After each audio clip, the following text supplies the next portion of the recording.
ఈరోజు మహిళా దినోత్సవ శుభాకాంక్షలు అందరికీనండి. ఉమెన్స్ డే సందర్భంగా మనం స్వీట్ చేసుకుందాము.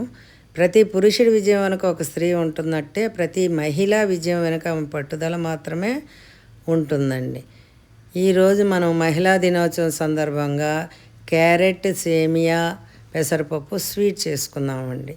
దానికి కావలసినవి ముందుగా మనకి 2 క్యారెట్లు తీసుకున్నాను, 1/2 కప్ పెసరపప్పు తీసుకున్నానండి, 1 కప్పు సేమియా, 1 ప్యాకెట్ చిక్కటి పాలు తీసుకున్నాను.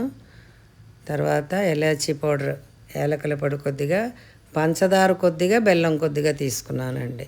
జీడిపప్పు కొద్దిగా, కిస్మిస్, బాదం పప్పు అన్నీ మనం దగ్గర పెట్టుకుంటాం అన్నమాట. ఇవన్నీ దగ్గర పెట్టుకొని ఒక దగ్గర అప్పుడు స్వీట్ చేయడం ఈరోజు ఉమెన్స్ డే స్పెషల్ అనమాట. మనకి ఒక గిన్నెలోకి చిక్కటి పాలను కట్ చేసి మనం ప్యాకెట్ని కట్ చేసి వేసుకొని పొయ్యి అంటించుకుంటాం స్టవ్.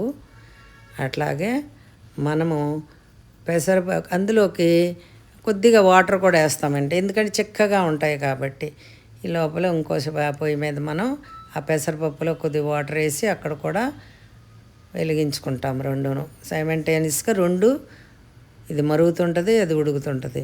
ఈ లోపల క్యారెట్ని పెద్ద బెజ్జాలు కాకుండా మరీ చిన్న దానిలో కాకుండా మీడియం సైజు ఉంటుంది కదండి కూరేది, దాంట్లో తీసుకొని 2 క్యారెట్ని మనం కూరుకొని పక్కన పెట్టుకుంటాం. ఈ లోపల పాలు మరిగేమో చూసుకుంటుంటాం, పెసరపప్పు ఉడికిందేమో చూసుకొని ఈ మూకుళ్ళలోకి అమూల్ ఘీ వేసుకుంటానండి నేను ఎక్కువగా. 2 స్పూన్లు 3 స్పూన్లు వేసుకొని ముందుగా మనం తీసి ఉంచుకున్న జీడిపప్పు, బాదం పప్పు, కిస్మిస్ వేసి పక్కన పెట్టుకున్నాను. మళ్ళీ 2 స్పూన్లు ఘీ వేసుకొని మనము సేమియాను కూడా అట్లాగే వేయించి దోరగా వేయించి మరి మాడకుండా లైట్ బ్రౌన్ వచ్చేటట్టు చూసుకొని దాన్ని ఒక బౌల్లో తీసుకున్నానండి. దాంట్లోనే మళ్ళీ 2 స్పూన్లు నెయ్యి వేసుకొని క్యారెట్ని కూడా వేయించుకుంటూ పెసరపప్పు ఉడికిందో లేదో చూసుకోవాలి. బాగా మెత్తగా అయిపోవాలండి పెసరపప్పు కూడా. లోపల పాలు మరిగాయి కాబట్టి దాంట్లోకి నేను సేమియాను వేసేసాను అనమాట.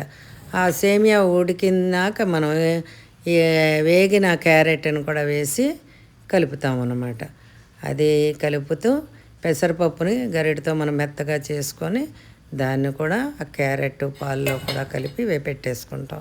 ఈ లోపల మనం వేరే బౌల్ తీసుకొని దాంట్లోకి బెల్లము, పంచదార వేసి కొద్దిగా వాటర్ వేయాలన్నమాట, ఎక్కువ వేసేయకూడదు. అంటే అది కరగడానికి మట్టుకే.